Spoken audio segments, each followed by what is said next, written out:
where, like I said, in times that we were not able to protect or look out for our women. We were trained in some instances to, because they kept moving us around, and taking us. If, we did get a family, they moved a man, moved a child, moved a woman, etc. So that has been training us. So again, we have to do that prayer for that to be removed from us. Right. And that's the beginning. And, you have to start with that. Standing on your 2 feet. Asking. Asking God for that. Right. You have to stand as a man, on your 2 feet now. Yes, go ahead. Go ahead.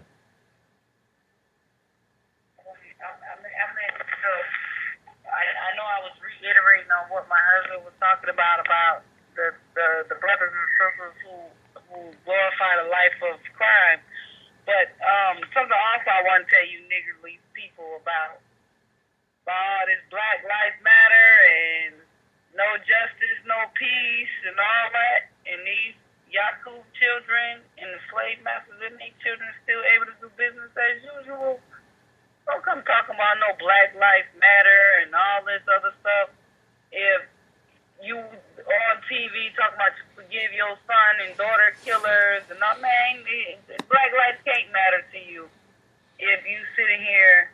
You know this officer is wicked and shot your child with malice, and yet you talking about no justice, no peace. Oh, this ain't what my son wants. Nah, that's not what you want. Because if it was your son or your daughter, I bet any amount of money they would be turned in their grave to know that their mother or their father did not seek justice or did not try to get some type of justice or a life for a life from these people. So we sitting here, we want to talk about no justice, no peace. Well, okay, I hear you, right? But the Honorable Minister Louis Farrakhan is having the 20th anniversary of the Million Man March in D.C., and it ain't no talking about no justice, no peace. It's justice or else. We want to see y'all on the mall, because inshallah, if it be his will, me and my husband and our children will be in attendance on, if I'm not mistaken, the 12th. I'll get the date for you, and my next Jesus Web broadcast, I'll make sure I tell you guys the actual date. And by the way, I don't mean to cut you off, sister. That website also for the Save the Women and Girls, the segments. Right. If you don't mind, you can give them that website again, because I couldn't remember it earlier today. Oh, you talking about to watch the broadcast? Yes. Oh yes. That's the I need to see if they have it on YouTube. I'm gonna search and see if they also uploaded that to YouTube. But I know it is www.noi.org, and it's on the webcast archive. If you go on archives, if you scroll, it should be, let's see. Today was one last Sunday, so it should be, if I'm not mistaken, the third one down. Okay. The third one, because the top is the most recent, and then the one up under that is the one, and they have one every Sunday, but since this was a Saturday lecture, it will be the third one down, because the first one will be today's broadcast with Brother Jeffrey, and then will be last week's broadcast from last Sunday, and then Saturday where it will be Save Our Girls. So it'll be the third one down the www.noi.org webcast, and you can also find the information for the Million Man March on that same webcast. On that same website, www.noi.org. The information for the 20th anniversary of the Million Man March is also on that website as well. Okay. Also, I was one of the sisters who she has a show on here on the app, I think it's misscoach.com. I was listening to some of her shows, so I emailed her. So I'm gonna see. Hopefully, she emailed me back actually, and she was like she will be interested on in being on the show. And I was the show that I wanted to do. Maybe you can be on that show with her. Is the Freedom, Justice, and Equality. It's gonna be one of the next shows that we do. So I know that I emailed her back, so hopefully she has all the information she needs together. Because I told her, she's able to speak what she has to say. But as usual, like I said, when they come on here, they have to, give respect, to receive it. So as always, but anyway, we're looking forward to having her on the show. So I guess I'm not sure if we're gonna end up doing that tomorrow night or later, during the week. But hopefully she'll get back with me on that. Yes, sir. First and foremost, praise be to Allah, to the sister, and her interest in wanting to, participate on the show. Not only does it take courage and dignity, it's like I said, it's not easy. People go to think you're a conspiracy theorist quick because you can't accept the truth because it's just that natural to you. But what done happened is your niggerish side has become natural to you. So anything that is not niggerish, you don't care about. You see, they told you, what you known as sin. But in our case, we were born into niggardliness and cowardness. And this is why that prayer is so important, because he told us to seek refuge from anxiety and grief. Now, look, anxiety, what is it?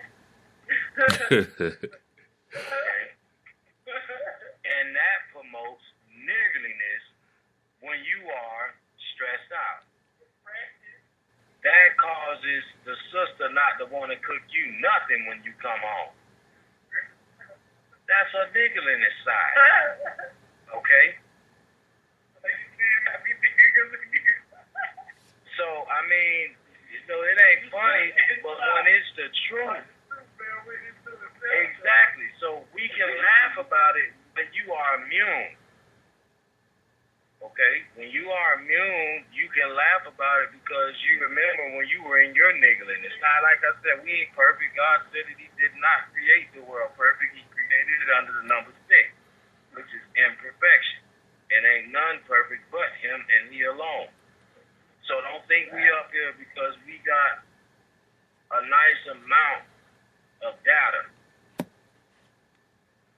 from not just no preschool research, over time to share this, lesson with y'all, from a perspective where you can relate to it. Like I said, you don't want no old, tired Mozart talking person in your ear or the Clear Eyes commercial. You're going to change the station. Okay, so you need to stay entertained. You caught up on entertainment in a wicked way, so why not stay entertained in a righteous way that might just help all of us out in our niggardliness? Look why this show important. Real nigga-ish. Now look, I gotta do this. I don't care who don't like it. Excuse my French. Because you have to understand this, where we go at. Because we don't be wanting to lose you. Okay? Alright? Anxiety. So, So you have to seek refuge. What is refuge in first and foremost? Refuge is of these things. So you have to seek refuge in Allah. Because only Allah can provide you refuge against anxiety and grief. And lack of strength and laziness and cowardice and niggardliness. So, what is refuge?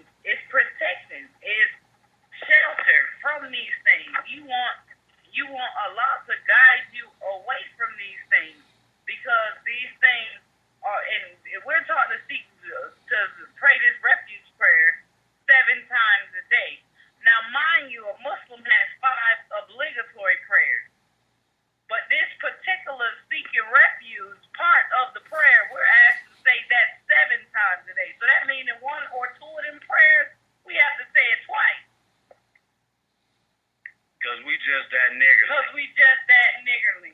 Now look, now this is God. Okay, letting you know, you understand me, that he had to design this prayer directly for us. Now once again, this is not racism. If you don't want to research, okay, go get you a Quran. The first prayer is called Al-Fatiha, the opening, or the beginning, from which you know it, and the regular book of the Bible titled Genesis. But it's not the real Genesis. Right. Chapter 2 is Genesis. Exactly. But what I'm saying is the attribute of the beginning of the Bible is Genesis, but the attribute of the beginning of the Quran is Al-Fatiha. It's a prayer. The opening. Mm-hmm. You know, or the key. So why would God title that prayer as the key? Because our niggliness need to be unlocked.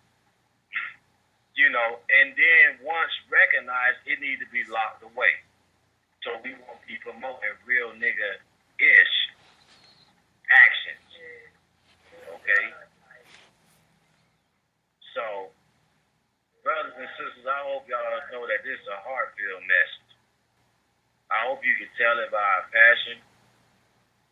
We're not proud of telling you about ourselves and our actions. Because y'all might think we're always talking about white people, some of them, and some of them who have been turned into them, who don't want to accept the belief. They were created or made, I'm sorry, no disrespect, to do the will that they are doing. And why is this possible? It's because God said all things work for good, according to his purpose. So even though the slave masters and their children are committing wickedness and has caused us to become niggardly in our actions, it's for God's purposes. He is allowing us to experience our niggardliness to a degree the way it should make us want to save ourselves. From whom? What my wife said when you in there praying. It was by yourself.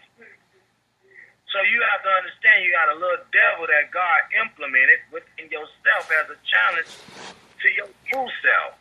Can I say something on that point real quick? So I can let them know, okay, what he was just saying about him putting a little a little devil in you.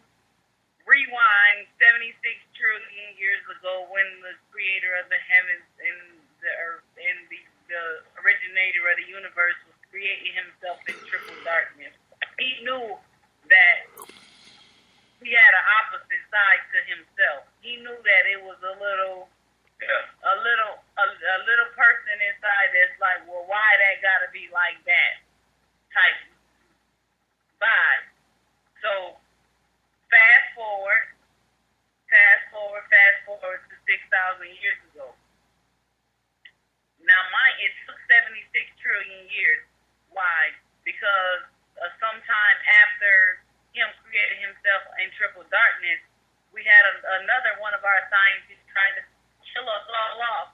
He wanted us all to speak one language, so he tried to blow up everybody, and that's how we got the moon out there. Because the Earth wasn't even called Earth; it was called Moon. And then